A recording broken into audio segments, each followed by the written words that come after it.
ரசூலுல்லாஹ்வுடைய வாழ்க்கையிலேயே அவர்கள் ஞாபகம் வைத்து மக்களிடத்திலே சொல்ல வேண்டிய இரண்டு மிகப்பெரிய துன்பங்கள்ல ஒரு துன்பமாக அந்த உஹது போர்க்களத்துல ரசூலுல்லாஹ் பட்ட துன்பம் அமைந்தது. அந்த அளவிற்கு ரசூலுல்லாஹும் தாக்கப்பட்டார்கள். நபித்தோழர்கள்ல 70 தோழர்களும் கொல்லப்பட்டார்கள்.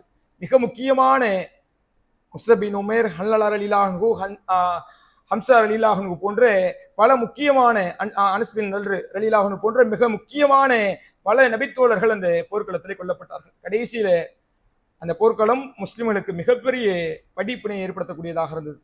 அஸ்ஸலாமு அலைக்கும் வரஹ்மத்துல்லாஹி வபரகாத்துஹு. இன்னல் ஹம்துலில்லாஹி நஹ்மதுஹு வ நஸ்தஈனுஹு வ நஸ்தக்ஃபிருஹு வ நஊது பில்லாஹி மின் ஷுரூரி அன்ஃபுஸினா வ மின் ஸய்யிஆத்தி அஅமாலினா மை யஹ்திஹில்லாஹு ஃபலா முதில்ல லஹு வ மை யுضلில்ஹு ஃபலா ஹாதிய லஹு வ அஷ்ஹது லா இலாஹ இல்லல்லாஹ் வஹ்தஹு லா ஷரீக லஹு வ அஷ்ஹது அன்ன முஹம்மதன் அப்துஹு வ ரசூலுஹு வ மா பஅத். கண்ணியத்திற்குரிய எல்லாம் அல்ல அல்லாஹுடைய நல்லடியார்களே, அல்லாஹுடைய மிகச்சிறந்த கிருபையினால் நாம் நேற்றைய தினம் இஸ்லாமிய வரலாற்றிலே தவிர்க்க இயலாத முதல் போரான பத்ரு போர் நடைபெற்றதற்கான காரணத்தையும், அப்படிப்பட்ட பத்ரு போர்க்களத்தில் வானவர்களுடைய உதவியை அல்லாஹ் ரப்புல் ஆலமீன் எவ்வாறு ஏற்படுத்தி கொடுத்தான் என்பதை பற்றியும், அந்த போர்க்களத்திலே இஸ்லாமியர்கள் அடைந்த மிகப்பெரிய வெற்றியினை பற்றியும் நாம் நம்முடைய முதல் உரையிலே பார்த்தோம் நேற்றைய தினம். அதற்கு அடுத்ததாக இன்றைய தினம் இஸ்லாமிய வரலாற்றில் தவிர்க்க இயலாத இரண்டாவது பெரும்போர் என்னவென்று சொன்னால் அதுதான் உஹது போர். ஹிஜ்ரி 2ஆம் ஆண்டு நடைபெற்ற பத்ரு போர்க்களத்திற்கு பதிலடியாக இந்த உஹது போர் நடைபெற்றது என்று சொல்லலாம். ஹிஜ்ரி 3ஆம் ஆண்டு ஷவ்வால் மாதத்திலே இந்த உஹது போர் நடைபெறுகிறது. ஷவ்வால் மாதத்தை பொறுத்தளவுல அதுல பிறை 7, 8, 11, 15 என்று பல்வேறு மாறுபட்ட அறிவிப்புகள் நமக்கு அறிவிக்க தெரிகிறது. இந்த நாள் தான் குறிப்பிட்டு எப்படி பத்ரு போர்க்களம் ரமலான் மாதம் பிறை 17 நடைபெற்றுகிறது என்று உறுதியான தகவல் தெரிகிறதோ, அதே போல உஹது போரானது இன்றைய தினம்தான் குறிப்பிட்ட தினத்தில் நடைபெற்றது என்பதை அறுதியிட்டு சொல்ல இயலாது. பல்வேறு ஹதீஸ்கள் நமக்கு அறிவித்து காண்பிக்கப்படுகிறது. அந்த அடிப்படையிலே ஷவ்வால் மாதத்திலே நடைபெற்ற இந்த போர்க்களமானது மதீனாவிலிருந்து 3 மைலுக்கு குறைவான தூரத்தில் இருக்கக்கூடிய உஹது மலை என்று அழைக்கக்கூடிய மிக மதீனாவுக்கு நெருக்கமான உஹது மலைக்கு அருகாமையிலே நடைபெறக்கூடிய அடிவாரத்திலே நடைபெறக்கூடிய ஒரு போராகத்தான் இந்த உஹது போர் இருக்கிறது. இந்த போரை பொறுத்தளவிலே மொத்தமாக மக்கத்து காஃபிர்களை பொறுத்தளவிலே கிட்டத்தட்ட 3000த்திற்கும் அதிகமான மக்கத்து காஃபிர்கள் இந்த போர்க்களத்திலே பங்கு பெறுகிறார்கள். அதே நேரத்தில் முஸ்லிம்களை பொறுத்தளவிலே 700க்கும் நெருக்கமான மக்கள் மட்டும்தான் முஸ்லிம்கள் இந்த போர்க்களத்திலே பங்கு பெறக்கூடிய காட்சியை பார்க்கிறோம். இப்ப கிட்டத்தட்ட 4 மடங்கு அதிகமான மக்கத்து காஃபிர்களை எதிர்கொள்ள வேண்டிய தேவையும் அவசியமும் முஸ்லிம்களுக்கு இருக்கிறது. இந்த போர்க்களத்திலே மக்கத்து காஃபிர்கள் கடும் சினம் கொண்டு பலிக்கு பலியாக கண்டிப்பாக பழி தீர்க்க வேண்டும் என்ற நோக்கத்தில் தான் மிக கடுமையான முனைப்பு கொண்டு அதிகமான ஆயுதங்களையும்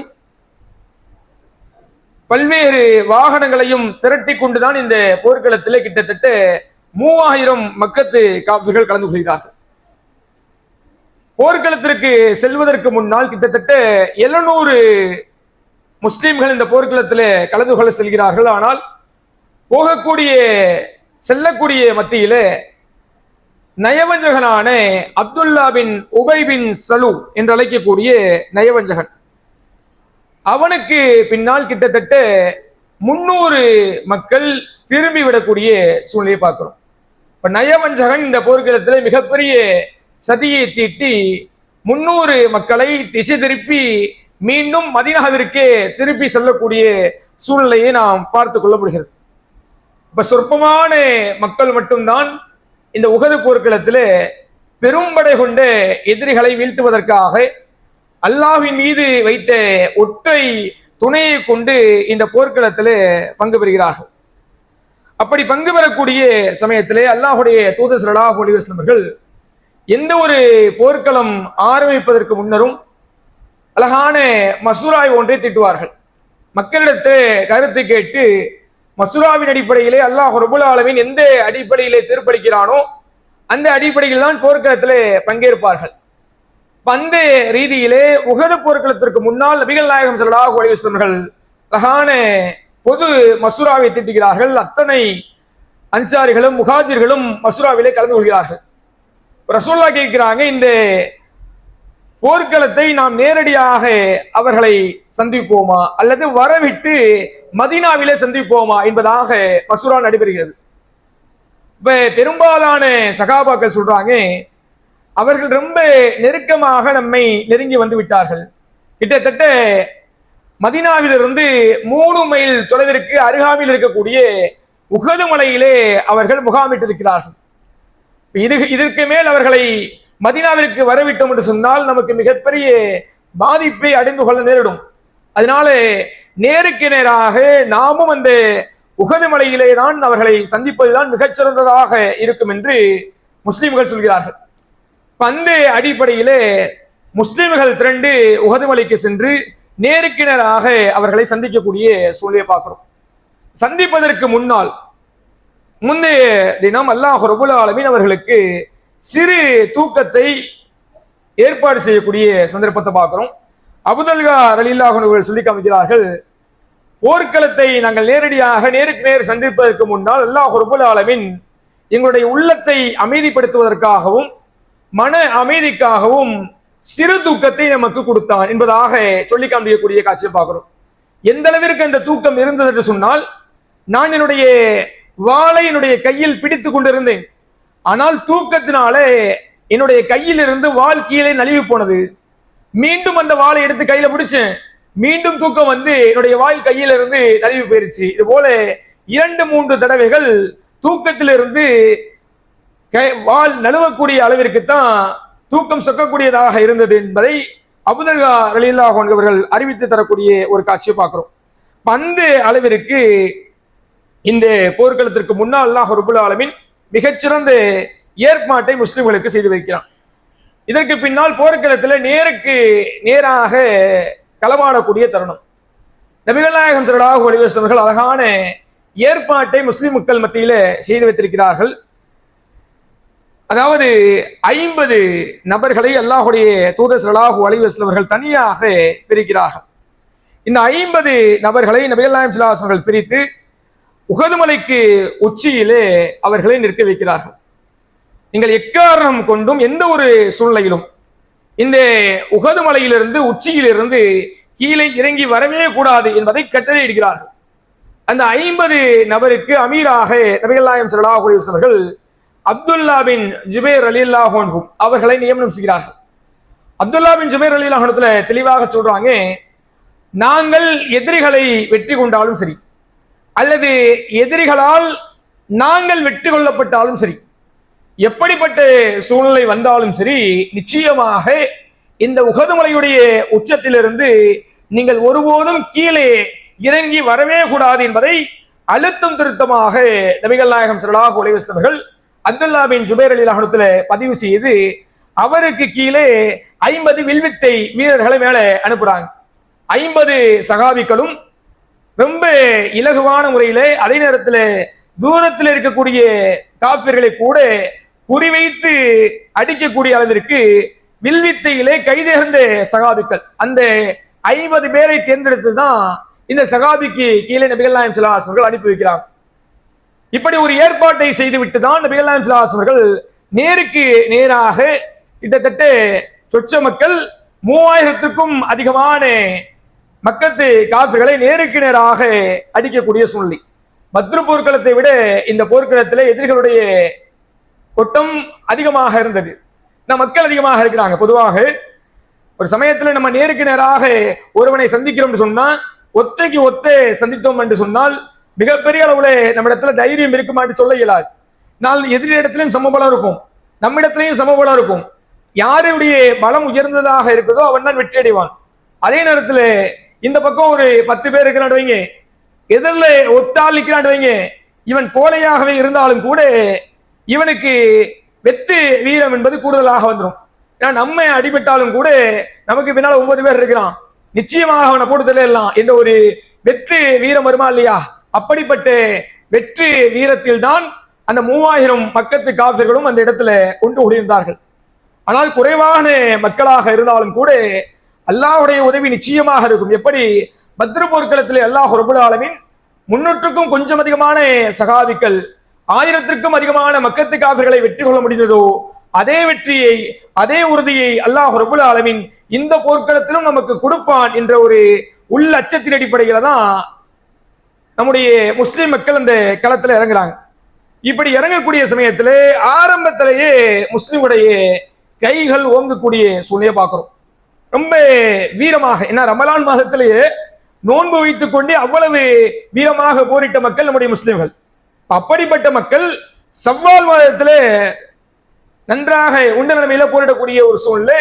அதனால ரொம்ப தெம்பாக ஆரம்பத்திலே எதிரிகளை அடித்து விரட்டிவிட வேண்டும் என்பதற்காக முனைப்பு காட்டுறாங்க. அந்த அடிப்படையில எதிரிகளை ரொம்ப குரூரமாக தாக்க ஆரம்பிக்கிறாங்க. எதிரிகள் திடீர்னு வந்து முஸ்லிம்களுடைய தாக்குதலை கொஞ்சம் கூட எதிர்பார்க்காதவர்களாக ஒரு கட்டத்துல சமாளிக்க முடியாம திரும்ப ஓடக்கூடிய சூழ்நிலை பார்க்கிறோம். 3000 பேர் இருக்கிறமே, அவங்க குறைவான மக்கள் தான் இருக்கிறாங்க, இப்ப வெட்டி வீழ்த்திடலாம் என்ற ஒரு அசட்டு தைரியத்துல வந்த மக்கள் முஸ்லிம்களுடைய தைரியத்தையும் மன உறுதியையும் அவருடைய போராட்ட குணத்தையும் மூர்க்கத்தனத்தையும் பார்த்து அப்படியே அலண்டு 3000 மக்கள் என்ன 30,000 மக்கள் இருந்தாலும் திரும்ப மக்காவுக்கே ஓடிடலாம், உயிர் தப்பிச்சா போதும்.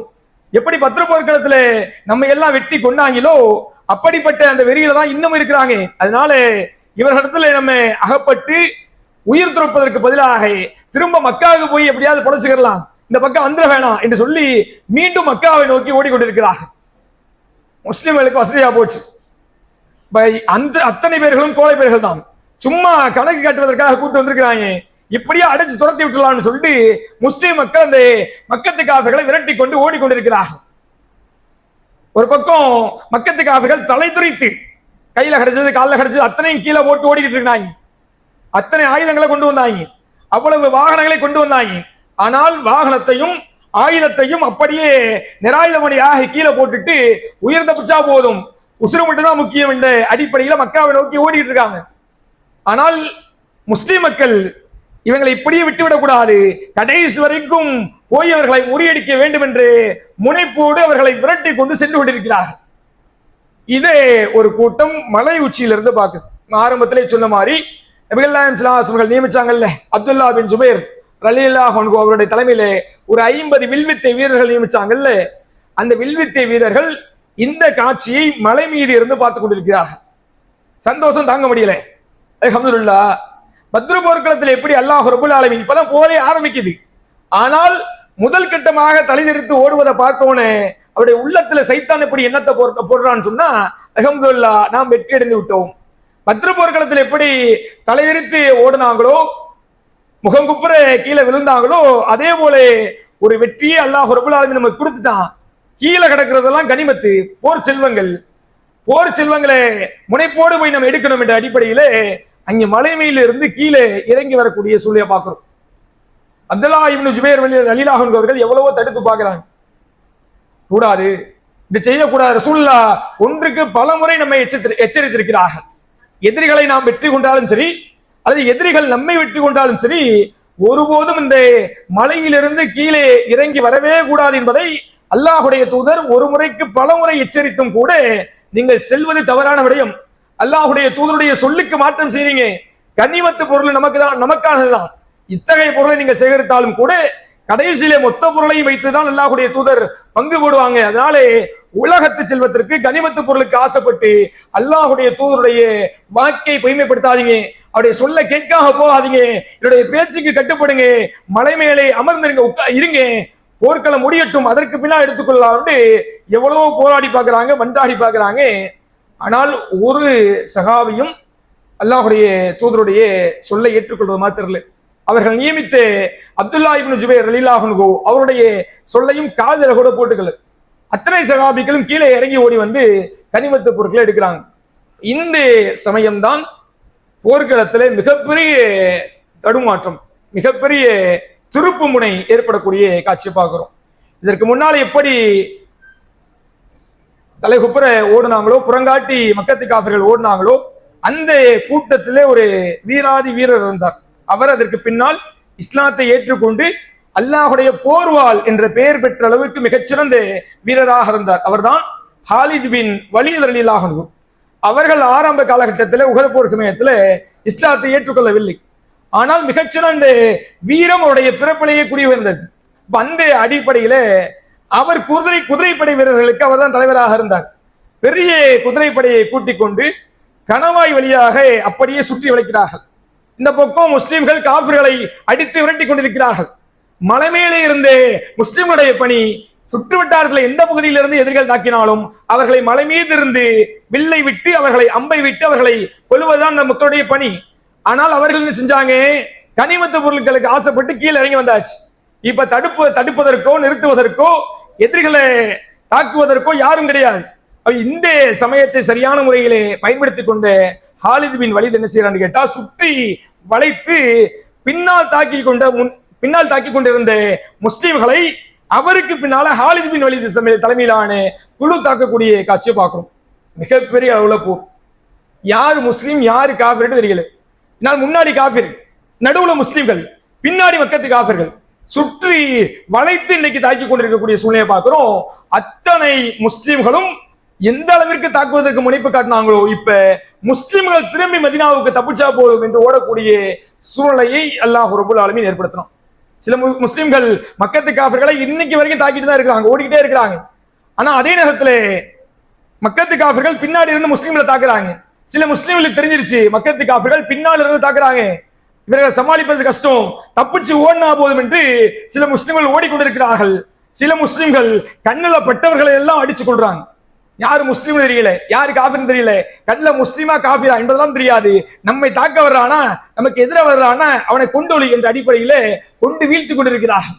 இப்படிப்பட்ட குழப்பமான சூழ்நிலையிலே உஹது போர்க்களம் நடைபெறக்கூடிய காட்சியை பார்க்கிறோம். அப்படிப்பட்ட போர்க்களத்திலே மிக கடுமையான முறையிலே முஸ்லிம்கள் தாக்கப்படுகிறார்கள். ரொம்ப அதிகமான வேதனைகளுக்கு உள்ளாக்கப்படுகிறார்கள். சொல்ல போனால் கிட்டத்தட்ட 70 சகாபிக்கள் அந்த போர்க்களத்திலே உயிரிழக்கிறார்கள். இன்னும் அதிகமான சகாபிக்கள் அந்த போர்க்களத்திலே காயப்படக்கூடிய சூழ்நிலையை பார்க்கிறோம். இந்த 70 சகாபிக்கள்ல முக்கியமாக பல முக்கியமான சகாபிக்கள் உயிரிழக்கிறார்கள். எந்த அளவுக்குன்னு சொன்னான், ஹம்சா ரலியல்லாஹு அன்ஹு அவர்கள் ரசூலுல்லாஹ்வுடைய ஒரு தூணாக, ரசூலுல்லாஹ்விற்கு அத்தனை தருவாயிலும் மிகச்சிறந்த ஒரு துணையாக நின்ற நபித்தோழர், ரசூலுல்லாஹ்வுடைய உறவினர். அப்படிப்பட்ட ஹம்சா ரலியல்லாஹு அன்ஹு அவர்கள் மகிழ்ச்சியால் இந்த போர்க்களத்திலே கொல்லப்படுகிறார்கள். அது மட்டும் இல்லாமல் பல சிறந்த நபித்தோழர்கள் இந்த போர்க்களத்திலே கொல்லப்படக்கூடிய சூழ்நிலையை பார்க்கிறோம். முஸ்அப் பின் உமைர் ரலியல்லாஹு அன்ஹு அவர்கள் இந்த போர்க்களத்திலே கொல்லப்படக்கூடிய சூழ்நிலையை பார்க்கிறோம். அல்லாஹ்வுடைய தூதர் ஸல்லல்லாஹு அலைஹி வஸல்லம் பார்க்கிறாங்க, முஸ்அப் பின் உமைர் ரலியல்லாஹு அன்ஹு அவர்கள் மிக கடுமையான முறையிலே தாக்கப்பட்டு அந்த போர்க்களத்திலே உயிர் நீத்திருக்கிறார்கள். ரசூலுல்லாஹ் பார்த்து விட்டு அல்லாஹ்வுடைய வசனத்தை ஓதுகிறார்கள். சிலர் அல்லாஹ்வின் பாதையிலே உறுதியான நியத்தை வைத்திருந்தார்கள், எண்ணத்தை வைத்திருந்தார்கள். அப்படிப்பட்ட எண்ணத்தை அவர்கள் நிறைவேற்றவும் செய்தார்கள்.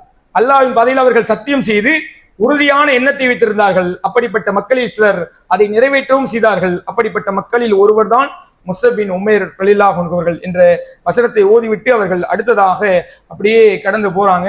எத்தனையோ சகாபிக்கள் உடல்கள் நசுக்கப்பட்டு உருக்குலைக்கப்பட்டு ஈட்டியால், வாளால், கத்தியால் குத்தப்பட்டு சிதைக்கப்பட்டு பல்வேறு கொடுமைகளை அனுபவித்து இருக்கக்கூடிய ஒரு சூழ்நிலை பார்க்கிறோம். இந்த சமயத்துலதான் நபிகள் நாயகம் ஸல்லல்லாஹு அலைஹி வஸல்லம் அவர்கள் பக்கத்துல ஒரு சகாபி பேரீச்சம்பழத்தை சாப்பிட்டு கொண்டிருக்கிறாங்க. போர்க்களம் ரொம்ப கடுமையாக நடந்துகிட்டு இருக்குது. இவர் அவருடைய பையில இருக்கக்கூடிய பேரீச்சம்பழத்தை எடுத்து சாப்பிட்டு இருக்கிறார். அப்ப சாப்பிட்டு கொண்டே அருகாமையில் இருந்த நபிகள் நாயகம் ஸல்லல்லாஹு அலைஹி வஸல்லம் பார்த்து கேட்கிறாங்க, ரசூலுல்லாஹ், இந்த போர்க்களம் ரொம்ப கடுமையாக நடக்குது, ஆனால் இந்த போர்க்களத்திலே நான் பங்கு பெற்று நான் மரணித்தேன் என்று சொன்னால் அல்லாஹ் எனக்கு எதை கொடுப்பான்னு கேட்கிறாங்க. அப்ப நபிகள் நாயகம் ஸல்லல்லாஹு அலைஹி வஸல்லம் சற்றும் யோசிக்காமல் சொல்றாங்க, நிச்சயமாக இந்த போர்க்களத்தில் நீங்கள் மரணித்தீர்கள் என்று சொன்னால் அல்லாஹ் ரப்புல் ஆலமீன் உங்களுக்கு சுவனத்தை பரிசாக கொடுப்பான் என்பதாக சொல்றாங்க. சொன்ன மாத்திரத்திலே அடுத்த நொடி தன்னுடைய கைகளில் இருந்து அத்தனை பேரிச்சம்பழங்களையும் தூக்கி வீசுறாங்க. தூக்கி வீசிவிட்டு அந்த சஹாபி சொல்றாங்க, அல்லாஹ் எனக்கு சுவனத்தை பரிசாக கொடுத்தான் என்று சொன்னால் இந்த பேரிச்சம்பழத்தை சாப்பிடக்கூடிய நேரத்திற்கான அவகாசம் கூட எனக்கு தேவையில்லை. எப்படிப்பட்ட உறுதி பாருங்க. 4 பேரிச்சம்பழத்தை சாப்பிட்டு இருக்கிறாங்க. சாப்பிட்ட அந்த மனிதருக்கு அல்லாஹ்வுடைய சுவனம் கிடைக்கும் என்று அல்லாஹ்வுடைய தூதர் ஸல்லல்லாஹு அலைஹி வஸல்லம் சொன்ன காரணத்தால் சொல்றாங்க, அல்லாஹ்வுடைய சொர்க்கம் கிடைக்கும் என்று சொன்னால் இந்த பேரிச்சம்பழத்தை சாப்பிடுவதற்கான இந்த குறுகிய அவகாசம் கூட எனக்கு தேவையில்லை என்று சொல்லி தூக்கி வீசிட்டு எதிரிகளோடு போரிட்டு அந்த இடத்திலேயே வீர மரணம் அடையக்கூடிய சூழ்நிலை பார்க்கிறோம். இப்படி பல சகாபாக்கள் வீர மரணம் அடைகிறார்கள். இன்னும் சொல்ல போனால் அனஸ் பின் நல்ரு ரலியல்லாஹு அன்ஹு அவருடைய வீர மரணம் நம்முடைய மிகச்சிறந்த ஒரு படிப்பனையாக இருக்குது. அனஸ் பின் நல்ரு ரலியல்லாஹு அன்ஹு அவர்கள் பத்ர் போர்க்களத்தில் பங்கேற்கல, வேண்டுமென்றே பங்கேற்காமல் இல்லை, அவர்கள் வெளியூருக்கு சென்றிருக்கிறார்கள். ஏன்னா அது போர்க்களம் போல பத்ர் போர்க்களம் அமையல. சாதாரண வாணிப கூட்டத்தை நிறுத்துவதற்காக சென்ற மக்கள் அதற்கு பின்னால் அது போராட்டமாக போர்க்களமாக மாறுது. அதுல அல்லாஹ் ரப்புல் ஆலமீன் முஸ்லிம்களுக்கு மிகச்சிறந்த வெற்றியை கொடுக்கிறான்னு வைங்க. இப்ப இப்படிப்பட்ட நேரத்துல தான் அனஸ் பின் நல்ரு ரலியல்லாஹு அன்ஹு அவர்கள் வெளியூருக்கு சென்றிருக்கிறாங்க. அவர்கள் திரும்பி மதீனாவிற்கு வரக்கூடிய சமயத்துல போர்க்களம் முடிஞ்சிருச்சு. இப்ப சகாபாக்களத்துல கேட்கிறாங்க, ஆமா பத்ரு போர்க்களம் நடந்தது, அல்லாஹ் ரப்புல் ஆலமீன் மிகச்சிறந்த வெற்றியை நமக்கு பரிசாக கொடுத்தான்னு சொல்றாங்க. இதை கேட்ட மாத்திரத்துல அனஸ் பின் நல்ரு ரலியல்லாஹு அன்ஹு சொல்றாங்க, நிச்சயமாக நான் இங்கே இருந்திருந்தேன் என்று சொன்னான், நானும் நிச்சயமாக அந்த போர்க்களத்துல பங்கேற்று இருப்பேன். அப்படி நான் பங்கேற்று இருந்தேன் என்று சொன்னால் என்னுடைய வீரத்தை நீங்கள் அறிந்திருப்பீர்கள், அல்லாஹ்வுக்காக எந்த அளவுக்கு நான் வீரமாக போராடுவேன் என்பதை நீங்கள் அறிந்திருப்பீர்கள் என்பதை அந்த அனஸ் பின் நல்ரு ரலியல்லாஹு அன்ஹு அவர்கள் அந்த தருணத்திலேயே பதிவு செய்றாங்க. அவர்களுடைய பதிவு அடுத்த 1 வருஷத்திற்கு பின்னால் ஹிஜ்ரி 3ஆம் ஆண்டு நடைபெறக்கூடிய போராட்டத்தில் வெளிப்பட்டது. எந்த அளவிற்கு சொன்னா அத்தனை மக்களும் நாம முன்னாடியே சொன்னோம், மதீனாவை நோக்கி ஓடிக்கொண்டிருக்கிறார்கள். இந்த சமயத்திலே அனஸ் பின் நல்ரு ரலியல்லாஹு அன்ஹு அவர்கள் போர்க்களத்திலே உள்ளே நுழைகிறார்கள். உள்ளே நுழையக்கூடிய சமயத்துல எதிரலை பார்த்தீங்கன்னு சொன்னா சாத் பின் முஆத் ரலியல்லாஹு அன்ஹு அவங்க எதிரே அப்படியே ஓடி வர்றாங்க. இதை பார்த்த மாத்திரத்துல அனஸ் பின் நல்ரு ரலியல்லாஹு அன்ஹு கேட்கிறாங்க, சாதை நீங்க எங்கே ஓடிட்டு இருக்கீங்கன்னு கேட்கிறாங்க. மக்கள் எல்லாம் தெரிவித்து ஓடுறாங்க.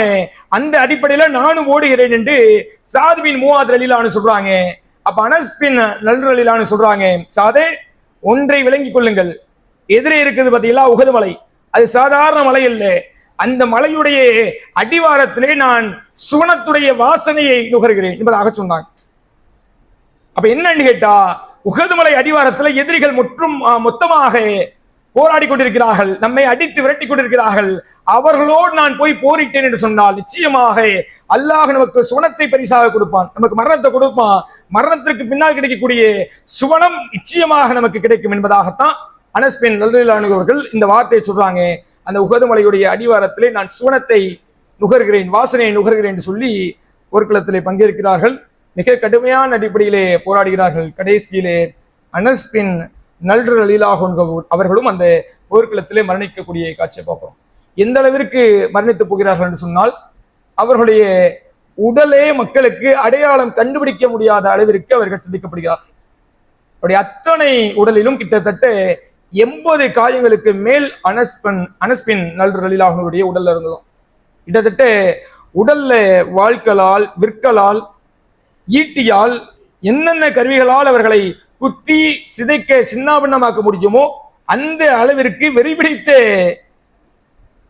ஒருவர்களாகத்தான் அந்த மக்கத்து காஃபிர்கள் அனஸ் பின் நல்ரு ரலியல்லாஹு அன்ஹுடைய உடம்பை சிதைத்தார்கள். அவருடைய சகோதரி அறிவிச்சு தர்றாங்க, நான் அனஸ் பின் நல்ரு அவருடைய உடலை பார்த்தேன், அவருடைய உடம்புல எந்த பாகத்தை கொண்டும் நான் அவர்களை கண்டுபிடிக்க முடியலை, ஒரே ஒரு மச்சம் என்னுடைய கண்ணுக்கு தெரிந்தது, அதை வைத்துதான் நான் அனஸ் பின் நல்ராகத்தான் இருக்கும் என்பதை அடையாளம் கொண்டு கொண்டேன். அது தவிர்த்து சிறிய அவருடைய விரலுடைய நுனியை வைத்து நான் அனஸ் பின் நல்ரு ரலியல்லாஹு அன்ஹுடைய அடையாளம் கண்டேன் என்பதாக சொல்லக்கூடிய ஒரு காட்சி பார்க்கிறோம். அப்ப விரலுடைய நுனியும் அவருடைய மச்சமும் மட்டும்தான் அவர்களை அடையாளப்படுத்தும் என்று சொன்னால் அவர்கள் எந்த அளவிற்கு சிதைவுக்கு உள்ளாக்கப்பட்டிருப்பார்கள் என்பதை நாம் சொல்லி தேவை கிடையாது. அந்த அளவிற்கு துன்பத்திற்கு உள்ளாக்கப்பட்டார்கள். அதுபோல பல சகாபாக்கள் அல்லாஹ்வுடைய தூதரை காப்பாற்றுவதற்கே போராடக்கூடிய சூழ்நிலை பார்க்கிறோம். ஏன்னால் அந்த சமயத்துல யாரும் யாரையும் பாதுகாத்துக் கொள்ள முடியல. எல்லாரும் தலை தெரித்து ஓடக்கூடிய ஒரு சூழ்நிலை இருந்தது. அல்லாஹ்வுடைய தூதரை தாக்குவதற்கென்று சுற்றி வளைத்து மிகப்பெரிய மக்கத்து காஃபிர்கள் தாக்கி கொண்டிருக்கிறார்கள். இந்த சமயத்துல அபூதல் அல்லாஹ்வுடைய தூதருக்கு முன்னாடி வர்றாங்க.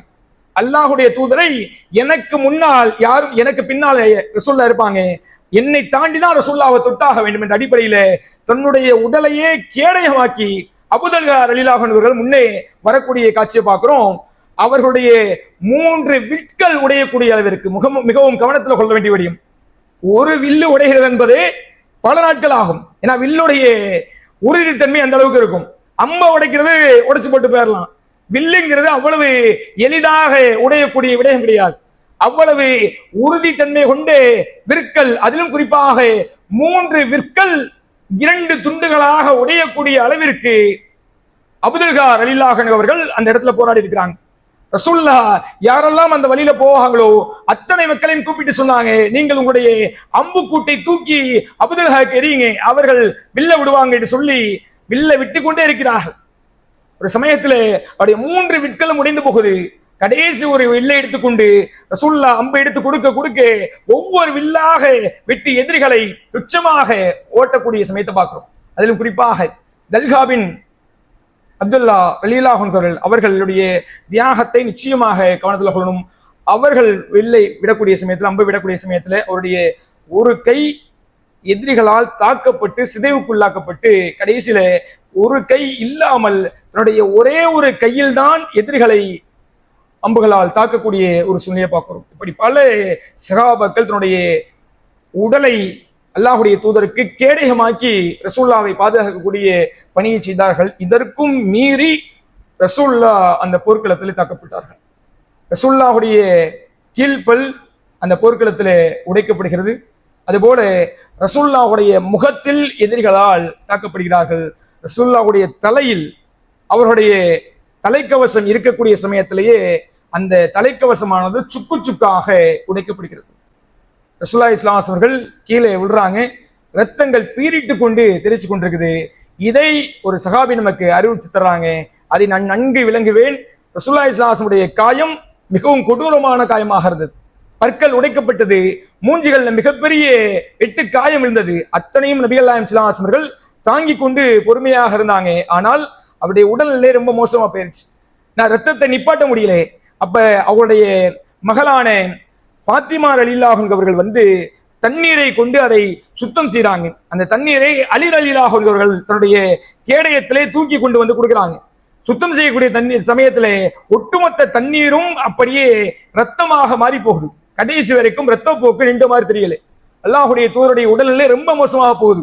இந்த சமயத்தில் தான் ஃபாத்திமா ரலியல்லாஹு அன்ஹா ஒரு முடிவெடுக்கிறாங்க, ரத்தத்தை நிப்பாட்டி ஆகணும், இல்லைன்னா ரசூலுல்லாஹ் ரொம்ப மோசமான நிலைமை அடைவாங்க என்று சொல்லி ஒரு பாயை கொண்டு வந்து அந்த பாயை எரித்து அதுடைய சாம்பலை கொண்டு ரத்தத்தை நிறுத்தக்கூடிய சமயத்தை பார்க்கிறோம். அதற்கு பின்னால் தான் ரசூலுல்லாஹுடைய ரத்தம் நிற்குது.